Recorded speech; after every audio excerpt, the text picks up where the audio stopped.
तो देखिए अब मेरे पास टॉपिक कुछ बचा हुआ है बाउंड्री लेयर में, उसको भी समझ लेते हैं, फिर हम लोग नए चैप्टर स्टार्ट करेंगे। अगली हटेंगे drag and lift force on submerge body. मतलब कोई भी यदि डूबी हुई बॉडी है तो उसमें जो ड्रैग फोर्स काम करता है और लिफ्ट फोर्स काम करता है, ये मुझे बताना है।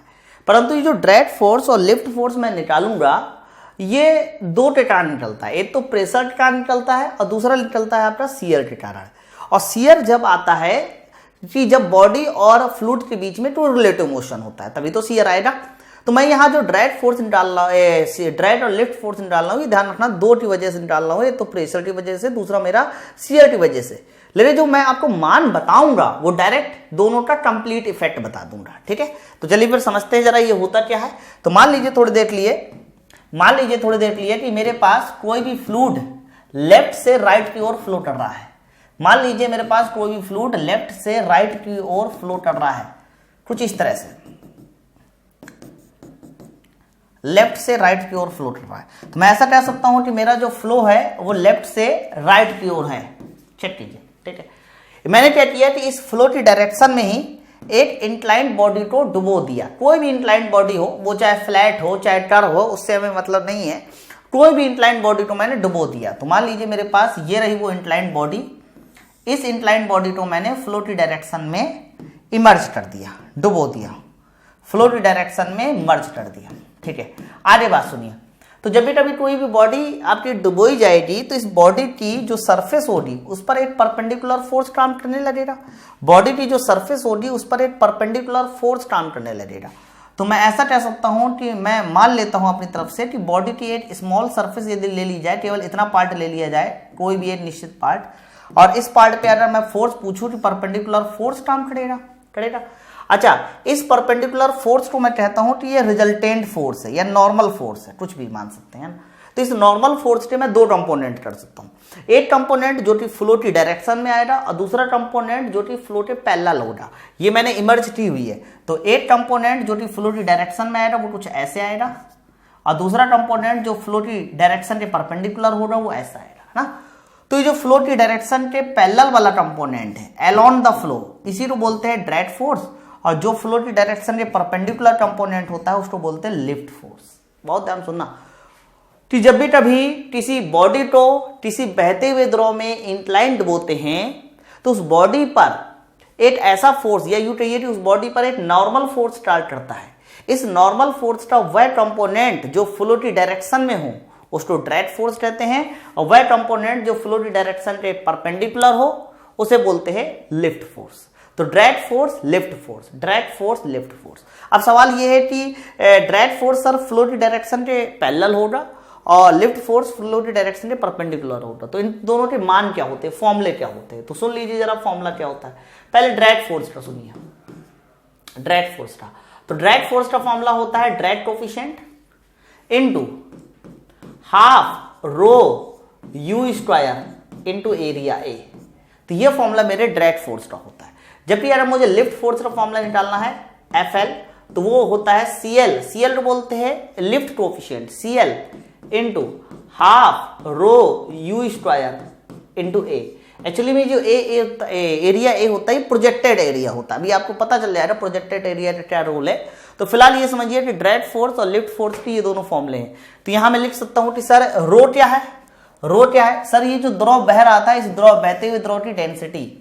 वी यू क्या है? इस बहने वाले द्रव की वेलोसिटी। हालांकि होती वैसी रिलेटिव वेलोसिटी है कि अगर ये बॉडी भी मूव करना शुरू कर दे तो मुझे वहां रिलेटिव वेलोसिटी लेनी पड़ेगी, है ना। ए क्या है? बॉडी का प्रोजेक्टेड एरिया। सी डी क्या है? सीएल क्या है? तो इनको मैं लिख दूं, सी डी को बोला जाता है coefficient of drag, coefficient of drag, coefficient of drag. Sir CL क्या है? तो सीएल को बोला जाता है कोफिशिएंट ऑफ लिफ्ट। तो ध्यान रखना, कोफिशिएंट ऑफ ड्रैग और कोफिशिएंट ऑफ लिफ्ट सीडी और सीएल होते हैं। तो इन दो फॉर्मूले की मदद से मैं ड्रैग और कह सकता हूं कि लिफ्ट फोर्स का मान बता सकता हूं। लेकिन एक बात हमेशा ध्यान रखना है, ये जो ड्रैग फोर्स और मैंने लिफ्ट फोर्स बताएं, इन दोनों, इस दोनों के फॉर्मूले में, या यूं कहिए कि मैं बात मान लीजिए मैं ड्रैग फोर्स की बात करता हूं, तो ड्रैग फोर्स में ये तब निकला है जब मैंने प्रेशर का भी इफेक्ट लिया हो और शियर का भी इफेक्ट लिया हो। यानी दोनों इफेक्ट को जब एक साथ कंपोनेंट करके जोड़ कर निकालते हैं तब वो कंप्लीट ड्राइव फोर्स का ये फॉर्मूला मैथमेटिकल फॉर्मूला, प्रूवन नहीं है इस फॉर्मूले की, ये ध्यान रखना, ये कोई प्रूवन नहीं है। लेकिन अगर drive force due to shear निकालना होता तो इंटीग्रेशन मेथड से, या drive force due to pressure निकालना होता तो बाय इंटीग्रेशन मेथड निकाल सकते हैं। ठीक है, चलिए फिर इनके बारे में कुछ और बातें सुनिए, ताकि आपको और कॉन्सेप्ट क्लियर हो। अगली नेक्स्ट हेडिंग मेरी ड्राइव फोर्स। अभी मैंने आपको बताया ड्राइव फोर्स कहां काम करता है, अलोंग द फ्लो, हमेशा ध्यान रखना इसकी डायरेक्शन अलोंग द फ्लो है ना। ड्राइव फोर्स आपका मतलब फ्लो की डायरेक्शन में ही कंपोनेंट मिलेगा इसका। आगे बात सुनिए, मैंने अभी बताया कि जो आपका ड्राइव फोर्स होगा, ड्राइव फोर्स एक्चुअली में ये दो पैरामीटर का योगफल होता है। उनमें से एक को बोलते हैं हम लोग प्रेशर ड्रैग, एक को बोलते हैं प्रेशर ड्रैग, और दूसरे को बोला जाता है शियर ड्रैग, ध्यान रखिएगा कि जो आपका ड्रैग फोर्स होता है वो प्रेशर ड्रैग और शियर ड्रैग दोनों का योगफल होता है। सर ये प्रेशर ड्रैग क्या है, सर एक्चुअली में ये जो ड्रैग है, ड्रैग ड्यू टू प्रेशर, यानी प्रेशर के कारण जो मिलने वाला ड्रैग होगा या फोर्स अलोंग द डायरेक्शन होगा वो हमारा कहलाएगा pressure drag due to pressure. Sir ये शियर ड्रैग क्या है, तो शियर ड्रैग होगा ड्रैग ड्यू टू शियर,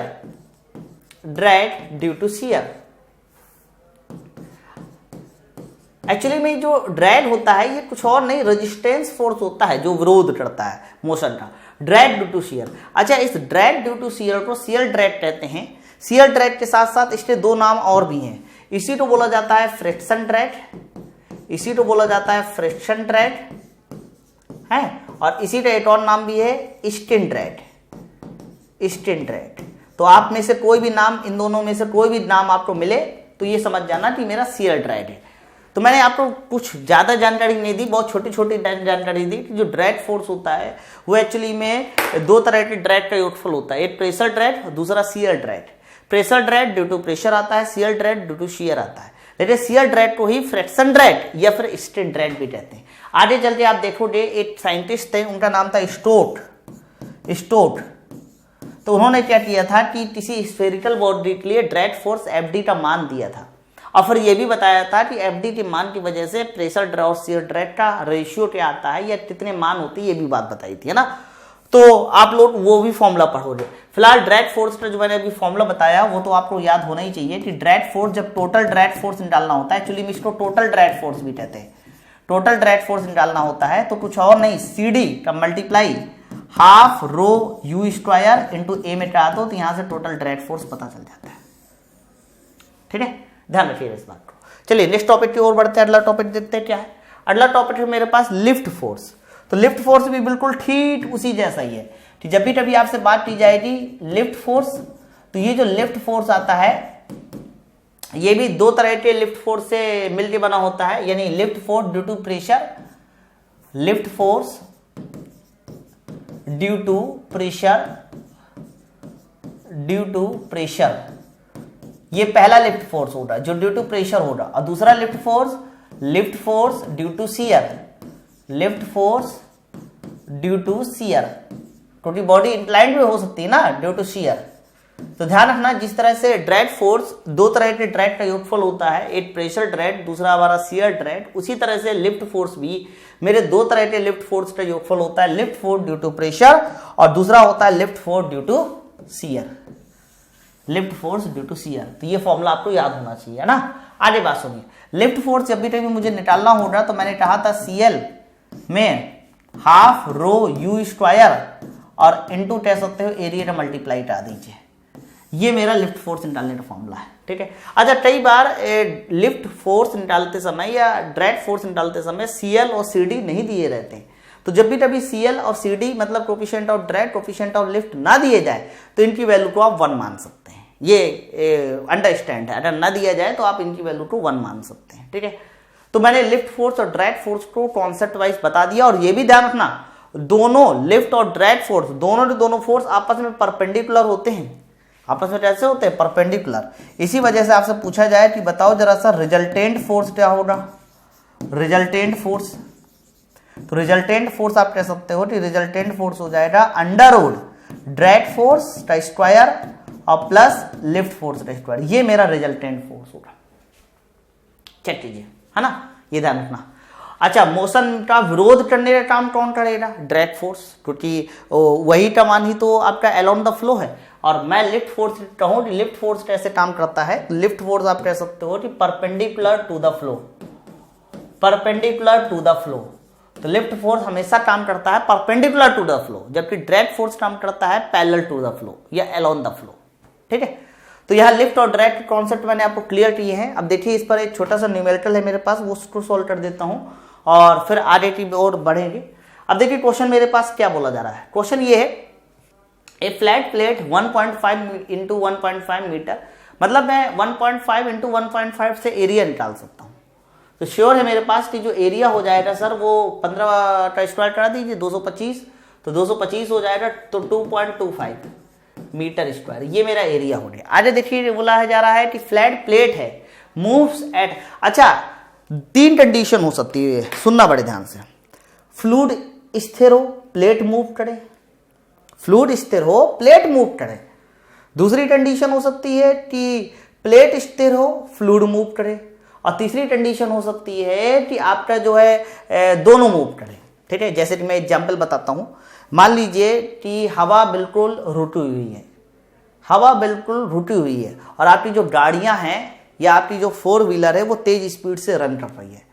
तो तेज स्पीड से रन करेगी तो उसके जो शीशे हैं, उसके जो कांच हैं, हेडलाइट है, उन पे ड्रैग फोर्स काम करेगा ना। तो इसमें क्या हुआ कि फ्लूइड स्थिर है, ऑब्जेक्ट मूव कर रहा है। या फिर अगला केस, मान लीजिए आप कहीं खड़े हो, अचानक से बहुत तेज आंधी आ जाए, तो भी तो आप पर ड्रैग फोर्स लगाएगी ना। तो इसमें क्या हुआ, इस समय ये हुआ कि आपका जो है जो मतलब ऑब्जेक्ट है वो स्थिर है लेकिन फ्लूइड मूव कर रहा है। और एक और कंडीशन हो सकती है कि दोनों मूव करे। दोनों कैसे मूव करे? कि बहुत तेजी आंधी आई है और आपको साइकिल चलाते हुए घर जाना है, तो क्या आप उतनी तेज साइकिल चला पाओगे? क्या मान लीजिए अपोजिट डायरेक्शन है दोनों की, तो वहां भी तो ड्रैग फोर्स काम करेगा ना। तो तीनों टेस्ट, और ध्यान रखना तीनों टेस्ट को सॉल्व करने के लिए हमेशा जो वेलोसिटी ली जाती है वो रिलेटिव वेलोसिटी ली जाती है। ठीक है, आगे बात सुनिए। चलिए, तो एरिया हो गया, इन्होंने वेलोसिटी भी दे दी है कि आपका ये वेलोसिटी फ्लैट प्लेट की है तो कितनी है, 54 किलोमीटर पर आवर। लेकिन किलोमीटर पर आवर में थोड़ी ना हम लोग काम करते हैं, हम लोग तो काम करते हैं मीटर पर सेकेंड में। तो कन्वर्ट कर लो ना, 5/18, 18×2 = 18×3 = 54, तो 18×3 = 54 हो जाएगा और 5/18 यानी 15 मीटर पर सेकेंड। तो ये जो वेलोसिटी लिखी हुई है इसको मैं 15 मीटर पर सेकेंड ऐसा भी लिख सकता हूँ। फिर आगे लिखिए, इन स्टेशनरी एयर, एयर स्टेशनरी है लेकिन मूव कौन कर रहा है? प्लेट। एयर स्टेशनरी है, मूव कौन कर रहा है? प्लेट। ठीक है, डेंसिटी एयर की दे दी इन्होंने, फ्लूइड की डेंसिटी दे दी 1.15 किलोग्राम पर मीटर क्यूब। आगे देखिए क्या बोला जा रहा है, if the coefficient of drag and coefficient of lift, drag और लिफ्ट कोफिशिएंट भी दे दिए। ड्रैग कोफिशिएंट पहले बोला गया है, इसका मतलब जो ड्रैग कोफिशिएंट होगा, ड्रैग कोफिशिएंट वो हो जाएगा 0.15 और लिफ्ट कोफिशिएंट जो होगा वो हो जाएगा तुम्हारा 0.75। ये दोनों मान भी दे दिए। फिर आगे क्या बोला जा रहा है, डिटरमाइन दिस पार्ट, है ना। तो एक एक करके सारे पार्ट निकाल लेते हैं, एक एक करके सारे पार्ट निकाल लेते हैं। तो स्टार्टिंग यहीं से कर लेते हैं। सबसे पहले बताइए इन्होंने सब क्या पूछा है? सबसे पहले पूछा है ड्रैग फोर्स। ड्रैग फोर्स, तो बताइए मेरे ड्रैग फोर्स का फॉर्मूला क्या होता है? सर ड्रैग फोर्स का फॉर्मूला अभी बताया गया था, क्या था? CD के साथ हाफ रो U स्क्वायर का मल्टीप्लाई कीजिए और साथ साथ एरिया के भी मल्टीप्लाई कीजिए, तो आपको बड़े आराम से पता चल जाएगा ड्रैग फोर्स।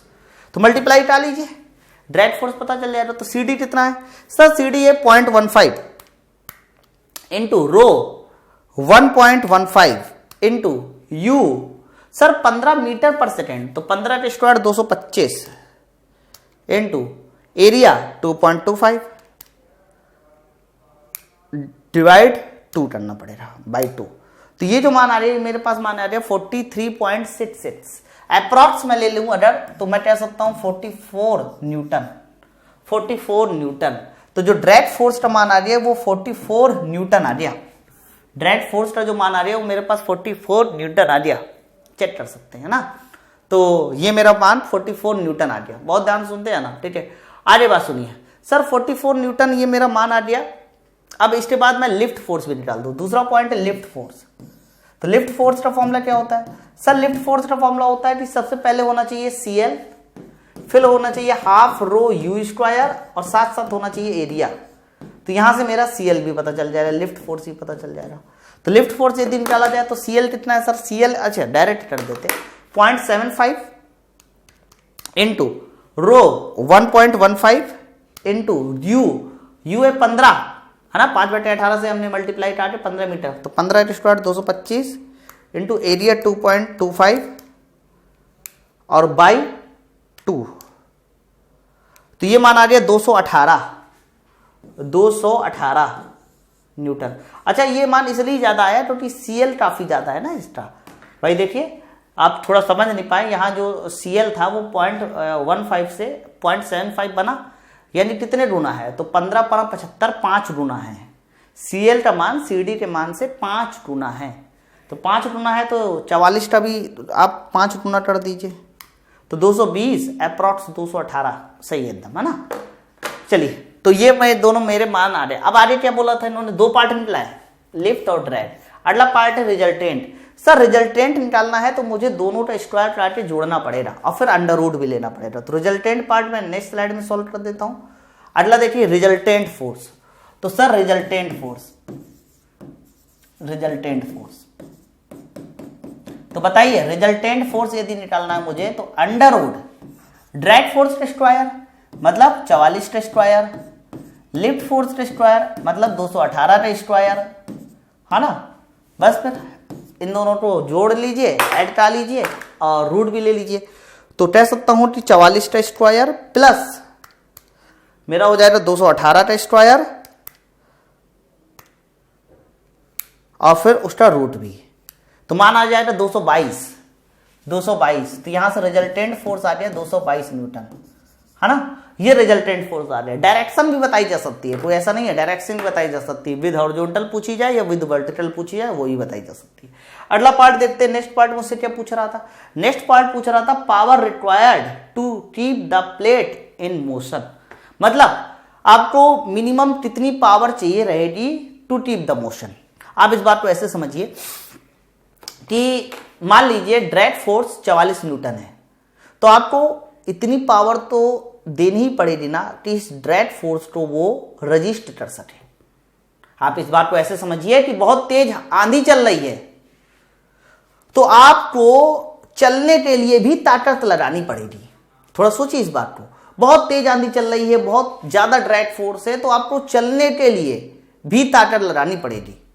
तो इसका मतलब ये हुआ कि एक मिनिमम पावर तो रखा है नहीं। तो वही पूछा रहा है the power required to keep the motion in to keep the plate in motion, यानी ये चौथा पार्ट कैसे निकाला जाएगा मैं इसको यही बता देता हूं। तो चौथे पार्ट में पूछा जा रहा है कि बताइए वह मिनिमम पावर बताइए जो प्लेट को मोशन में रख सके, जो प्लेट को मोशन। तो पावर का फॉर्मूला सबसे पहले होता है फोर्स इंटू वेलोसिटी, लगा दो यही। ले कौन सा फोर्स? तो एक बात बताइए, मोशन का विरोध करता कौन सा फोर्स है? ड्रैग की लिफ्ट। तो ऑब्वियसली इस बात है ड्रैग फोर्स, क्योंकि ड्रैग फोर्स ही तो अलोंग द फ्लो होता है। तो ड्रैग फोर्स हमेशा मोशन का विरोध करता है, लिफ्ट फोर्स मोशन का विरोध नहीं करता। तो ड्रैग फोर्स इंटू वेलोसिटी कर दोगे तो वह मिनिमम रिक्वायर्ड पावर आ जाएगी टू कीप द मोशन। तो लगा दीजिए। सर ड्रैग फोर्स कितना था? ड्रैग फोर्स था 44 Newton into drag force 44 Newton. v कितना था? v वेलोसिटी थी 15। तो इतनी मिनिमम पावर आपको देनी ही पड़ेगी, इतनी मिनिमम पावर देनी ही पड़ेगी। इसी मिनिमम पावर की मदद से ही कह सकते हो कि आपका प्लेट मोशन में रहेगी। 44 × 15 660 वाट, 660 वाट ये मिनिमम रिक्वायर्ड पावर हो गई to keep the motion, to keep the motion 660 watt, है ना। अच्छा सर ड्रैग फोर्स मोशन का विरोध करता है, इसलिए मिनिमम रिक्वायर्ड पावर 660 वाट आ गई। फॉर्मूला लगाया FD × V। सर ये लिफ्ट फोर्स क्या करता है? एक्चुअली में जो लिफ्ट फोर्स होता है ये आपका जो बॉडी होती है या कोई भी ऑब्जेक्ट होता है उसको लिफ्ट कराने का काम करता है। तो जब भी कभी लिफ्ट फोर्स को बैलेंस किया जाता है तो हमेशा वेट के साथ बैलेंस किया जाता है, उसके वेट के साथ। तो लिफ्ट फोर्स को वेट के साथ बैलेंस करने का कोई क्वेश्चन होगा तो वो भी सॉल्व हो जाएगा, कोई बहुत बड़ी बात नहीं है ना। तो यहां से मैंने क्या देखा कि इस वाले क्वेश्चन में 4 मुझसे पार्ट पूछ रहे थे, जो सिंपल सिंपल पार्ट थे वो चारों पार्ट मैंने निकाल के बस ये समझाने की कोशिश की है कि इस पे किस तरह के क्वेश्चन आते हैं। एक बार एक ही बार बस एसएससी जेईई में इसका क्वेश्चन आया था। सवाल ये था कि एक ट्रक है, उस ट्रक की हेडलाइट है और हेडलाइट का डायमीटर दे दिया था कि हेडलाइट का सर इतना डायमीटर है और वो ट्रक इतनी वेलोसिटी से मूव कर रहा है, तो बताइए उस पर लगने वाला ड्रैग फोर्स कितना होना चाहिए। लेकिन सीडी का मान नहीं दिया था, तो सीडी का मान जब भी कभी नहीं दिया जाता मैं 1 मान लेता हूँ। एयर की डेंसिटी भी नहीं दी गई थी, तो एयर की डेंसिटी ना दी जाए तो एयर की जो डेंसिटी जनरल माना कीजिए वो 1.2 माना कीजिए। ये एकदम जनरल वैल्यू है, मतलब कह सकते हो कि एसटीपी पर है 1.2 किलोग्राम। तो वहां बहुत सारे डेटा ना भी दिए जाए तो एयर के लिए बहुत सारे डेटा मुझे नोन रहते हैं, मैं डायरेक्ट सवाल को सॉल्व कर सकता हूँ। ठीक है, तो इस क्वेश्चन का जो सोल्यूशन था वही कंप्लीट हो गया। ठीक है, तो देखिए मेरे पास जो नेक्स्ट हेडिंग है वो है terminal velocity of a body, यानी किसी बॉडी की जो टर्मिनल वेलोसिटी होती है जिसको हिंदी में सीमांत चाल भी कहते हैं, वो मैं कैसे निकालता हूँ। चलिए फिर समझिए बहुत ध्यान से कायदे के साथ, क्योंकि टॉपिक ये इंपॉर्टेंट है।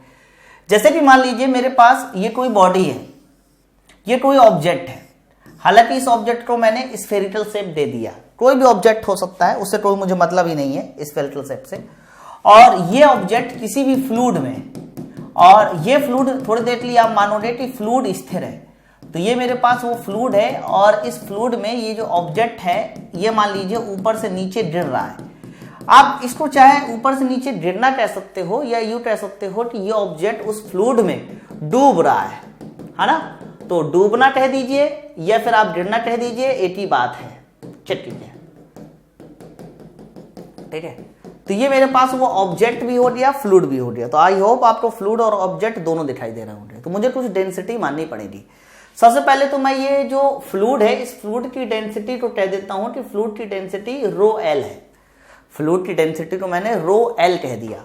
और ये जो मैंने ऑब्जेक्ट माना है, इस ऑब्जेक्ट की जो डेंसिटी है, ऑब्जेक्ट की डेंसिटी, इस डेंसिटी को मैंने कह दिया रो एस। ऑब्जेक्ट की डेंसिटी को रो एस कहा और फ्लूइड की डेंसिटी को रो एल कह दिया। तो एक बात बताइए, अगर ये ऑब्जेक्ट इस फ्लूइड में नीचे डूब रहा है या ऊपर से नीचे गिर रहा है, तो मैं ऐसा कह सकता हूं कि ट्रांसफॉर्मेशन कि जो रो एस होगा उसका मान रो एल से ज्यादा होगा, यानी इस ऑब्जेक्ट की डेंसिटी ज्यादा होगी तभी तो ये नीचे गिर रहा है या डूब रहा है। तो मुझे बताना है कि सीमांत वेलोसिटी, सीमांत चाल क्या होती है, टर्मिनल वेलोसिटी क्या होती है। समझिए मेरे कायदे के साथ, बहुत ध्यान से सुनना। क्या होता है कि जब भी कभी किसी बॉडी पे, या यूं कहिए कि जब भी कभी किसी बॉडी को किसी द्रव में डुबोया जाता है, या यूं कहिए कि वो डूब रहा होता है, तो डूबते समय जो है उसकी वेलोसिटी तो लगातार बढ़ती है। क्यों लगातार बढ़ती है मैं आपको बताऊं कि किसी बॉडी का सबसे पहले ऊपर से नीचे काम करता है उसका वेट W, परंतु उसी बॉडी पे काम करता है ऊपर की ओर एक और फोर्स जिसको मैं बोलता हूं कि सर ये मेरा बॉयंसी फोर्स है। ठीक है, बॉडी उसी समय डूबेगी जब इस वेट का मान बॉयंसी फोर्स से मान से ज्यादा होगा। तो वेट जब भी कभी बॉयंसी फोर्स से ज्यादा होगा, बॉडी लगातार डूबती जाएगी। तो लगातार डूबेगी, तो एक बात बताइए, वेट का मान बॉयंसी फोर्स से ज्यादा है तो एक नेट फोर्स तो बनेगा ना, एक नेट फोर्स तो बनेगा ना। कितना नेट फोर्स बनेगा, तो कहोगे W माइनस बॉयंसी फोर्स। कहां की ओर बनेगा ये नेट फोर्स, तो कहोगे नीचे की ओर बनेगा। तो भैया नेट फोर्स बन गया तो एक नेट एक्सेलेरेशन भी तो बनेगा, और एक्सेलेरेशन जब भी कभी बनता है तो उसका मतलब होता है कि वेलोसिटी लगातार बढ़ेगी। जब भी कभी नेट फोर्स होगा तो कन्फर्म एक्सेलेरेशन बनेगा, और एक्सेलेरेशन बनेगा तो वेलोसिटी लगातार बढ़ेगी। लेकिन ये जो net force W minus F B आया वो नीचे की ओर बढ़ेगा, है ना। तो मैं कह सकता हूं कि एक्सेलेरेशन आएगा, एक्सेलेरेशन का मतलब वेलोसिटी होगी और वेलोसिटी बढ़ती हुई होगी। तो मैं ऐसा कह सकता हूं कि जब भी कभी कोई बॉडी का वेट बॉयंसी फोर्स से ज्यादा होता है तो वो बॉडी लगातार द्रव में डूबती जाती है, लगातार डूबती जाती है। उस समय उसकी वेलोसिटी लगातार बढ़ती है, लगातार बढ़ती है। परंतु लगातार वेलोसिटी बढ़ने की वजह से एक और फोर्स भी आ जाता है। उस फोर्स को बोलते हैं हम लोग ड्रैग फोर्स, उस फोर्स को बोलते हैं ड्रैग फोर्स। तो जो ड्रैग फोर्स होगा वो कहां की ओर काम करेगा, सर जो मेरा ड्रैग फोर्स होगा वो हमेशा मोशन का विरोध करता है। तो अगर बॉडी नीचे की ओर डूब रही है, क्योंकि मैंने पहले ही बता दिया कि जो वेट है वो ज्यादा है, तो वेट ज्यादा है बॉयंसी फोर्स से, तो बॉडी नीचे की ओर डूब रही है, तो ड्रैग फोर्स कहां की ओर काम करेगा, तो ड्रैग फोर्स ऊपर की ओर काम करेगा। हालांकि ये जो ड्रैग फोर्स एफ डी होता है इसका मान लगातार बढ़ता है, जैसे जैसे वेलोसिटी बढ़ेगी लगातार ड्रैग फोर्स बढ़ेगा। टोटी याद करिए वेलोसिटी का भाई ड्रैग फोर्स क्या आया था, CD into half rho you square into a. तो वेलोसिटी जैसे जैसे बढ़ेगी ड्रैग फोर्स बढ़ेगा। तो होता क्या है कि वेलोसिटी बढ़ते बढ़ते बढ़ते बढ़ते ड्रैग फोर्स के बढ़ते बढ़ते बढ़ते बढ़ते एक ऐसा मान मुझे मिलता है जिस मान पे W और बॉयंसी फोर्स का ये जो अंतर आया था शुरुआत में W माइनस एफ बी, इस अंतर को ड्रैग फोर्स कर लेता है बैलेंस। और जब भी कभी ये अंतर बैलेंस हो जाता है उसके बाद पूछा जाए कि बॉडी कैसे डूबेगी, तो उसके बाद जो बॉडी की वेलोसिटी हो जाती है वो कांस्टेंट हो जाती है। उसी कांस्टेंट वेलोसिटी को ही बोलते हैं टर्मिनल वेलोसिटी, हिंदी में बोलते हैं इसको सीमांत वेलोसिटी। ठीक है, तो सीमांत वेलोसिटी उस समय बोलते हैं जब ड्रैग फोर्स का मान बढ़ते बढ़ते बढ़ते बढ़ते W माइनस एफ बी के अंतर को बैलेंस कर लेता है, W माइनस एफ बी के अंतर को बैलेंस कर लेता है। बस उसी समय कह सकते हो कि जो वेलोसिटी मिलेगी तो मैं कह सकता हूं कि उस वेलोसिटी को सीमांत वेलोसिटी कहते हैं। ठीक है, हालांकि इस बात को आपने इंटर में पढ़ा भी होगा, लेकिन मैं आप सारी टूटी हुई बात को एक साथ जोड़ के आपको बता देता हूं, सुनिए पहले ध्यान से। जब कोई बॉडी किसी द्रव में लगातार डूबती रहती है तो शुरुआत में उसकी वेलोसिटी लगातार बढ़ती है, परंतु वेलोसिटी बढ़ते बढ़ते बढ़ते बढ़ते एक ऐसी अवस्था आती है जहां पर उसकी वेलोसिटी कांस्टेंट हो जाती है। उसी कांस्टेंट वेलोसिटी को सीमांत वेलोसिटी या टर्मिनल वेलोसिटी कहते हैं। ये लिख लीजिएगा डेफिनेशन। और टर्मिनल वेलोसिटी की कंडीशन ये है, फॉर टर्मिनल वेलोसिटी की कंडीशन ये है कि सर जो भी आपका ड्रैग फोर्स होगा वो वेट माइनस बॉयंसी फोर्स का जो डिफरेंस है उसको बैलेंस करने वाला होगा। जो भी आपका ड्रैग फोर्स होगा वो W माइनस बॉयंसी फोर्स का जो अंतर आया जिसकी वजह से बॉडी नीचे आ रही थी उसको बैलेंस कर लेगा। ठीक है, कई बार W minus F B equal to F D भी लगाते हैं, कई लोग इसको W बराबर buoyancy force plus drag force ऐसा भी लिख सकते हैं। तो ये कंडीशन है टर्मिनल वेलोसिटी को फाइंड आउट करने की, टर्मिनल वेलोसिटी को फाइंड आउट करने की। अब सवाल ये है कि W सर वेट पता चल जाएगा बॉडी में कितना है, हाँ निकाल लेंगे। बॉयंसी फोर्स क्या होता है, हटाए गए द्रव का आयतन, सॉरी हटाए गए द्रव का भार, वो भी निकाल लेंगे कि अगर ये कोई भी शेप होगा उससे कितना द्रव हटेगा वो भी निकाल लेंगे बड़े आराम से। सर एफडी क्या है, एफडी को बोलते हैं ड्रैग फोर्स। हालांकि ड्रैग फोर्स का मान अभी थोड़ी देर पहले बताया कि ड्रैग फोर्स का मान होता है CD into half rho you square into area, परंतु ड्रैग फोर्स का मान फॉर स्फेयर ड्रैग फोर्स का मान एक और साइंटिस्ट ने दिया था, स्टोक ने, उन्होंने क्या दिया था वो भी सुन लीजिए। फॉर स्फेयर इन्होंने केवल स्फेयर के लिए दिया था और किसी के लिए नहीं, ये ध्यान रखना। तो स्फेयर के लिए स्टोक ने क्या कहा कि जो ड्रैग फोर्स एफडी होता है उसका फॉर्मूला दिया था 6 पाई म्यू यू इंटू डी।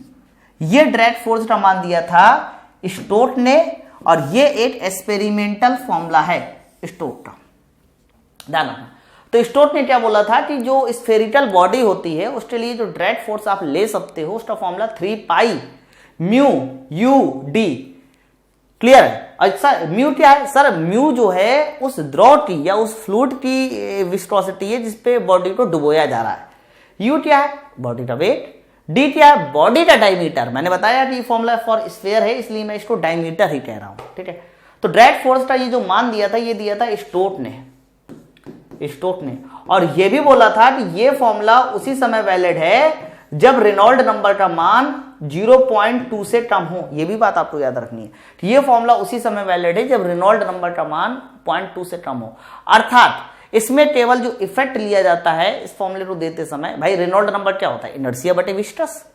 अब रेनॉल्ड नंबर इतनी कम है तो केवल विस्कस का इफेक्ट लिया जाएगा। यानी ये फॉर्मूला उसी समय वैलिड है जब कौन सा इफेक्ट लिया जाएगा, तो कह सकते हो कि जो इफेक्ट लिया जाएगा वो केवल और केवल विस्कस इफेक्ट लिया जाएगा, परंतु जो इनर्शिया फोर्स होता है, इनर्शिया फोर्स के इफेक्ट को 0 माना जाएगा, यानी वो नहीं लिया जाएगा। तो ये फॉर्मूला उसी समय वैलिड है जब विस्कस इफेक्ट लिया जाए परंतु इनर्शिया इफेक्ट को कंसीडर ना किया जाए या बहुत कम माना जाए, तब ये फॉर्मूला वैलिड है। ध्यान रखना इस बात को है। या फिर आप ये कह सकते हैं कि रेनॉल्ड नंबर जब भी कभी 0.2 से कम होगी तब ये फॉर्मूला वैलिड है। ठीक है, अच्छा इसके बाद इन्होंने क्या बोला वो भी बात सुन लीजिए। इसके बाद इन्होंने ये बोला कि सर अभी मैंने ड्रैग फोर्स का मान बताया कि ड्रैग फोर्स का जो मान आया 3 पाई म्यू फिर U इंटू डी, ये बोला। ठीक है, मैंने बताया था कि जो ड्रैग फोर्स होते हैं वो एक्चुअली में दो प्रकार के होते हैं, एक्चुअली में दो प्रकार के होते हैं। एक ड्रैग को बोलते हैं फ्रिक्शन ड्रैग, फ्रिक्शन ड्रैग, या फिर मैंने आपको ये भी बताया था इसी ड्रैग को नाम दिया जाता है शियर ड्रैग, इसी ड्रैग को नाम दिया जाता है स्टिन ड्रैग। ये सारे नाम एक ही है ना, ये सारे नाम एक ही है।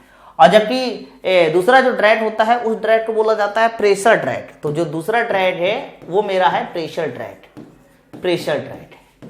ठीक है, तो इन्होंने क्या बोला कि जो स्टिन ड्रैग होता है वो इस ड्रैग फोर्स का 2/3 होता है।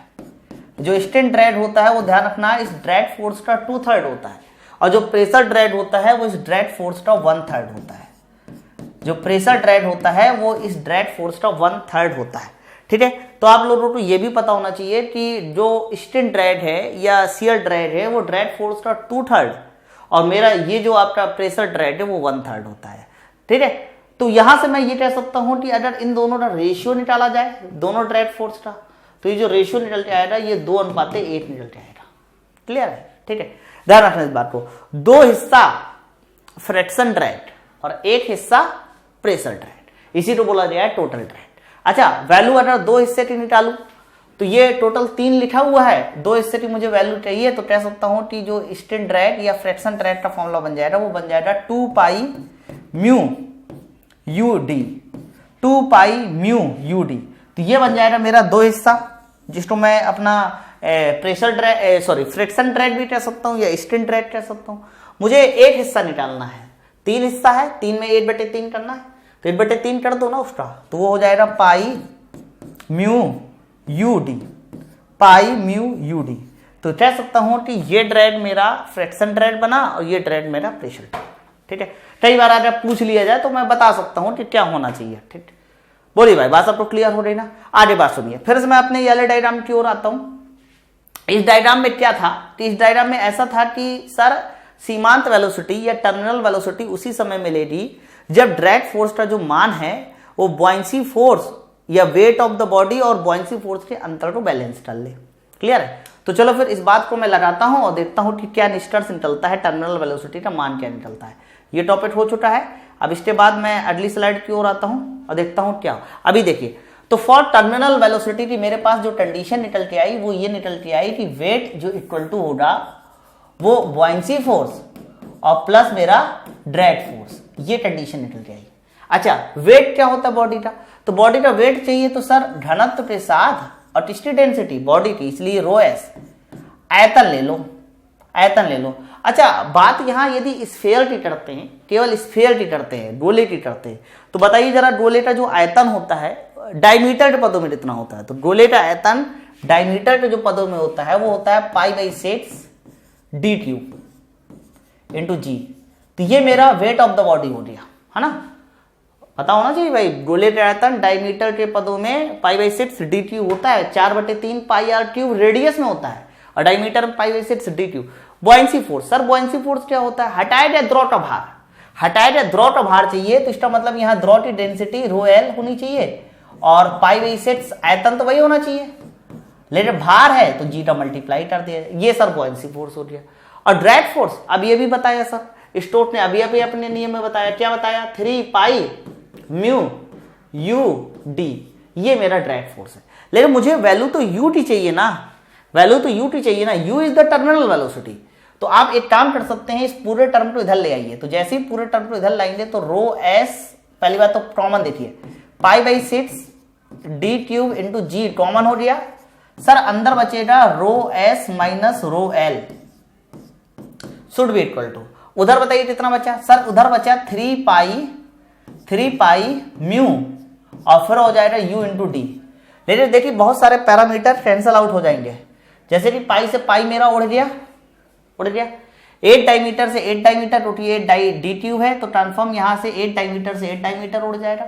लेकिन मुझे यू का मान चाहिए ना, मुझे तो यू का मान चाहिए ना, तो यू का मान चाहिए तो यहां देखिए डी का स्क्वायर चेक कीजिए, डी का स्क्वायर, और वहां से मैं कह सकता हूं कि जो नीचे आ जाएगा वो 3 म्यू नीचे आ जाएगा, क्योंकि यू का मान तो 6 थी 18 म्यू, और अंदर हो जाएगा रो एस माइनस रो एल और साथ साथ कह सकता हूं कि जी का मल्टीप्लाई और होगा। तो ये मेरी टर्मिनल वेलोसिटी का फॉर्मूला आ गया for the sphere terminal velocity का फॉर्मूला आ गया। ठीक है, बहुत ज्यादा कठिन फॉर्मूला नहीं है, काफी इजी फॉर्मूला है, याद भी कर सकते हैं आप लोग, लेकिन याद मत करिए क्योंकि इसलिए नहीं याद करिए क्योंकि ये कंडीशन आपको याद रहेगी, ये कंडीशन याद रहेगी तो आपको फॉर्मूला तुरंत आ जाएगा। कोई भी सवाल होगा तो मैं बड़े आराम से फॉर्मूले से लगाकर सवाल को सॉल्व कर दूंगा, ये वाला फॉर्मूला नहीं, ऊपर वाला। ठीक है, चलिए फिर, तो मैंने ड्रैग फोर्स बताया, ड्रैग फोर्स के साथ साथ मैंने टर्मिनल वेलोसिटी भी बताई क्या होती है कि कोई भी बॉडी जब किसी द्रव में डूबती है तो डूबते समय उसकी वेलोसिटी लगातार बढ़ती है, परंतु एक निश्चित समय बाद उसकी वेलोसिटी कांस्टेंट हो जाती है। That constant velocity is known as terminal velocity. In this condition, drag force balance टिस्टो बैलेंस करता है वेट ऑफ बॉयंसी फोर्स के अंतर को, वेट ऑफ बॉयंसी फोर्स के डिफरेंस को बैलेंस करता है ड्रैग फोर्स। ठीक है, तो ये मैंने टर्मिनल वेलोसिटी का फॉर्मूला आपको ड्राइव करके बता दिया कितना होना चाहिए। चलिए फिर अब इस पर एक छोटा सा न्यूमेरिकल है, उसको भी देख लेते हैं हम लोग, फिर आगे बढ़ेंगे। क्वेश्चन क्या लिखा हुआ है, a metallic ball of diameter 0.2 metre. थोड़ा सा इसको सही किया है क्योंकि गलत हो रहा था मिस होने में, तो डायमीटर 0.2 मीटर है, drops in the fluid, specific gravity 0.95। अच्छा, फ्लूइड की स्पेसिफिक ग्रेविटी 0.95 है, विस्कोसिटी 15 पॉइंट है। The density of the metallic balls की भी डेंसिटी दे दी, सारी बातें पूछी जा रही है। तो सबसे पहला पॉइंट देखिए, ड्रैग फोर्स पूछा जा रहा है। सर ड्रैग फोर्स, लेकिन मेरे भाई एक बात बताओ, ड्रैग फोर्स का फॉर्मूला होता क्या है? सर ड्रैग फोर्स का फॉर्मूला होता है कि 3 पाई, भाई ड्रैग फोर्स अभी क्या बताया दिया था, 3 पाई म्यू यू डी। सारे डेटा पता है लेकिन यू नहीं पता, वेलोसिटी यू नहीं पता, देख लीजिए कहीं पर। तो आप ड्रैग फोर्स नहीं बता सकते, डायरेक्ट नहीं बता सकते, तो मुझे सबसे पहले निकालना पड़ेगा वेट ऑफ द बॉडी। तो सबसे पहले मैं वेट ऑफ द बॉडी निकालूं। Sir weight of the body क्या होता है? सर सबसे पहले डेंसिटी, किसकी डेंसिटी? बॉडी की। तो बॉडी डेंसिटी देखिए कितनी है, the density of metallic balls 12,000, तो 12,000 है ना।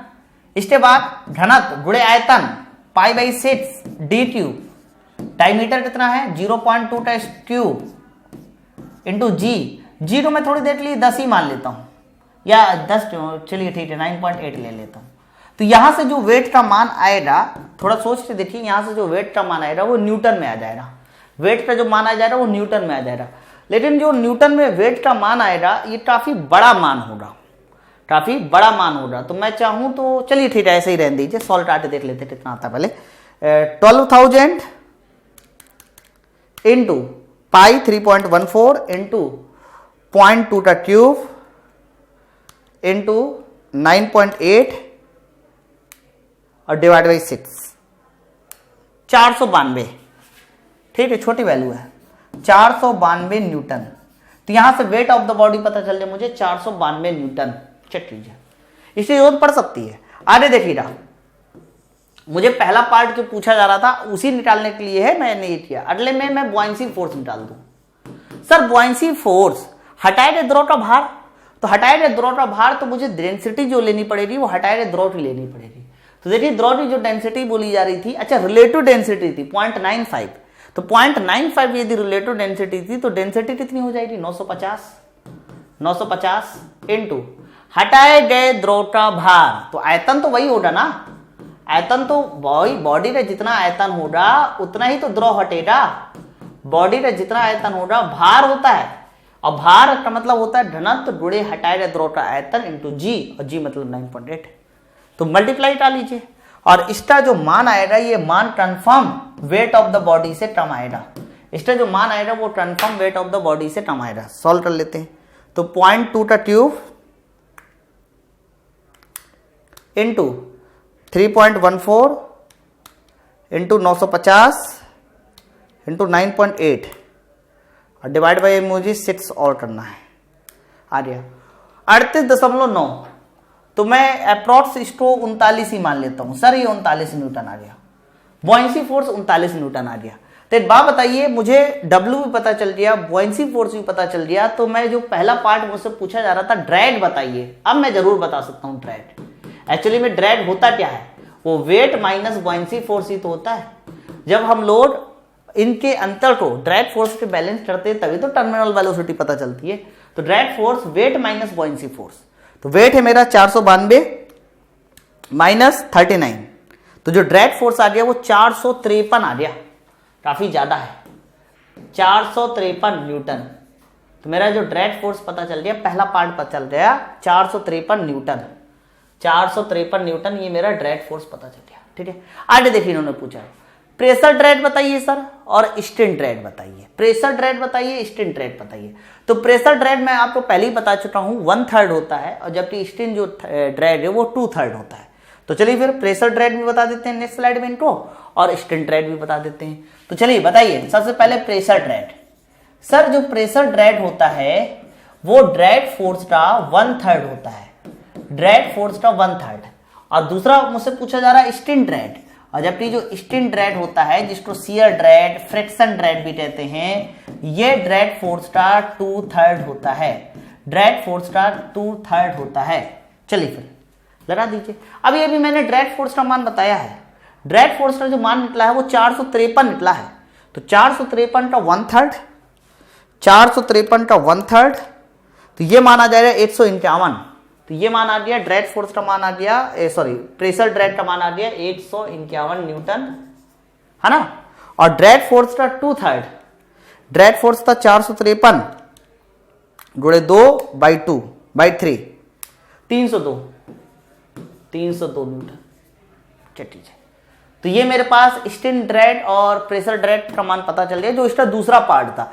तो मैं ड्रैग फोर्स जब पता चल गया तो इसी वाले फॉर्मूले से लगा के सॉल्व कर सकता हूं। अब ये मत सोचना कि आप वाला 3 पाई म्यू वाला 2, नहीं, उससे कोई मतलब नहीं, डायरेक्ट आ जाएगा। अगला देखते पार्ट क्या है। नेक्स्ट पार्ट है terminal velocity of the ball. हाँ, अब मुझे लगाना पड़ सकता है टर्मिनल वेलोसिटी। तो टर्मिनल वेलोसिटी के लिए मैं ड्रैग फोर्स का ही फॉर्मूला इस्तेमाल कर देता हूं। ये बताइए अभी ड्रैग फोर्स निकला कितना है। अच्छा, ड्रैग फोर्स का फॉर्मूला बताया क्या था, स्टोक्स ने क्या बताया था? तो स्टोक्स ने बताया था 3 पाई म्यू, बहुत ध्यान सुनते हैं ना। उसके बाद था u इंटू डी, ये था ड्रैग फोर्स। अच्छा, ड्रैग फोर्स का मान आया कितना? 453। सर 3 पाई म्यू कितना? सर म्यू था 15 पॉइज, लेकिन पॉइज मत रख देना, गलत हो जाएगा। न्यूटन सेकेंड पर मीटर स्क्वायर। तो 15 पॉइज को जब न्यूटन सेकेंड पर मीटर स्क्वायर बनाते हैं तो 10 का डिवाइड करते हैं, है ना, याद है ना। 1 न्यूटन सेकेंड पर मीटर स्क्वायर बराबर 10 पॉइज, तो 1 पॉइज बराबर 10 का डिवाइड, तो 15 बन जाएगा 1.5। टर्मिनल वेलोसिटी मुझे निकालनी है। डायमीटर कितना बोला जा रहा था? बॉल का डायमीटर कितना बोला जा रहा था? 0.2 मीटर। तो बड़े ही आराम से इस पूरे डेटा को सॉल्व करके मैं वेलोसिटी बता सकता हूं कि सर वेलोसिटी u कितनी आएगी, और ये वेलोसिटी टर्मिनल वेलोसिटी होगी भाई। तो आपका रिजल्ट बनेगा 453 divide by 3 into pi 3.14 into 1.5 into 0.2। Solve कर दीजिए। 160 काफी ज्यादा है, और ज्यादा इसलिए है क्योंकि ड्रैग फोर्स जो है काफी ज्यादा है। तो यहां पर ये जो मान आ गया, ये आ गया 160, और आगे आ जाएगा metre per second, 160 metre per second. ये मेरी कह सकते हो टर्मिनल वेलोसिटी पता चल रही है 160 मीटर पर सेकेंड। चेक कीजिए, है ना। तो terminal velocity of the ball 160 metre per second, ये मेरा करेक्ट आंसर आ गया टर्मिनल वेलोसिटी का। ठीक है, ध्यान रखना इस बात को। तो सवाल पूरा सॉल्व हो चुका है। 15 पॉइंट था, उसको मैंने 1.5 बना के किया है सवाल को, सही एकदम 160। तो यहां से ये पूरा क्वेश्चन सॉल्व हो गया। तो आपको ड्रैग फोर्स के साथ साथ टर्मिनल वेलोसिटी का भी कॉन्सेप्ट पता चला, और चाहता तो मैं टर्मिनल वेलोसिटी डायरेक्ट ही बता सकता था, लेकिन डायरेक्ट बताने की जरूरत नहीं है, आपको कॉन्सेप्ट से ही सवाल सॉल्व हो गया। ठीक है, आगे बात सुनिए। अगली स्लाइड में एक और छोटा सा पॉइंट है, वो भी मैं आपको क्लियर कर दूं। बहुत ध्यान से देखना यहां पर, बहुत ध्यान से। ये हालांकि ये जो पॉइंट है ये है वैल्यू ऑफ CD का मान कैसे निकालते हैं, ये है वो पॉइंट। बहुत ध्यान सुनना। ये बताइए ड्रैग फोर्स की बात करते हैं अगर, कि ड्रैग फोर्स क्या था। तो ड्रैग फोर्स का जो फॉर्मूला था वो था CD into half row U square into A। ये ड्रैग फोर्स का फॉर्मूला आपको पहले बताया जा चुका है। उसके बाद अगला दूसरा फॉर्मूला देखा जाए ड्रैग फोर्स का, जो स्टोक्स ने दिया था, वो दिया था 3 पाई म्यू साथ साथ U इंटू डी, है ना। तो ये बताया जा चुका है। अब यदि बात यहां पर हम लोग करते हैं फॉर फॉर स्फीयर, स्फीयर की बात होती है यहाँ पर, तो स्फीयर के लिए आपको पता होना चाहिए कि जो ए हो रहा वो कितना हो रहा। तो मैंने आपको बताया था कि जो ए होता है वो प्रोजेक्टेड एरिया होता है। तो जैसे कि ये स्फीयर है और ये स्फीयर नीचे गिर रहा है, तो इसका जो प्रोजेक्टेड एरिया बनेगा सर, वो प्रोजेक्टेड एरिया बन जाएगा π/4d²। तो प्रोजेक्टेड जो एरिया बनेगा वो π/4d²। तो मैं यहाँ प्रोजेक्टेड एरिया की जगह पे π/4d² रख सकता हूँ। तो CD इंटू हाफ रो u² into projected area, sir circle बनेगा। कोई भाई आप गोले को कहीं से भी देखिए या नीचे से देखिए, प्रोजेक्टेड एरिया सर्कल ही बनेगा। तो π/4d², और मैं यहां पर इसको बराबर कर दिया 3π μ u इंटू टी, बराबर कर दिया। अच्छा, जैसे ही मैंने बराबर किया तो बहुत सारे पॉइंट्स मेरे कैंसिल आउट हो जाएंगे।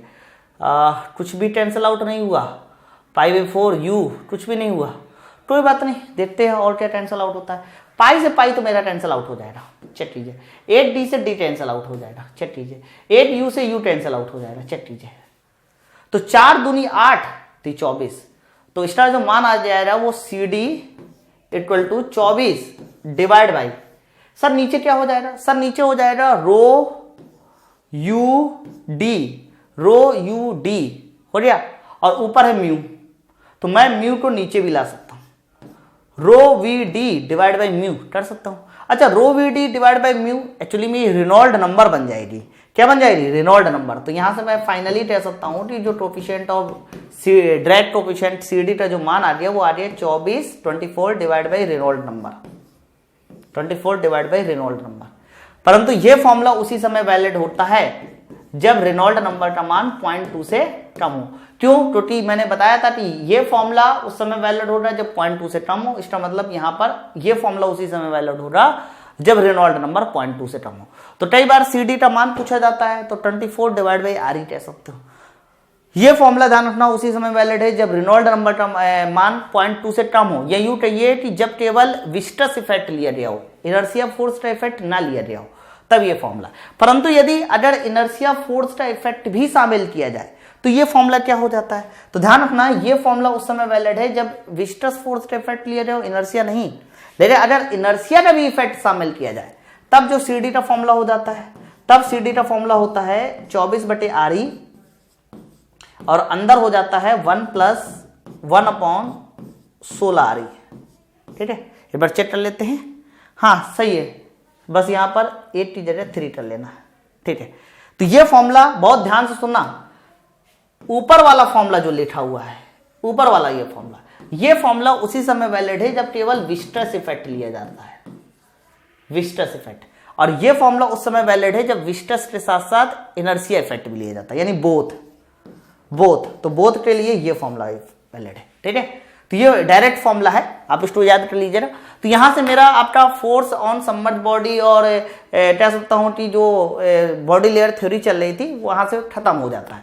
अब आपको जो नया टॉपिक पढ़े गए वो हमारा टॉपिक होगा हाइड्रोलिक मशीन, काफी ज्यादा इंपॉर्टेंट है। तो अगले लेक्चर से हम लोग हाइड्रोलिक मशीन स्टार्ट करेंगे और हाइड्रोलिक मशीन में टरबाइन, पंप सब कुछ स्टार्ट होगा। ठीक है, थैंक यू वेरी मच।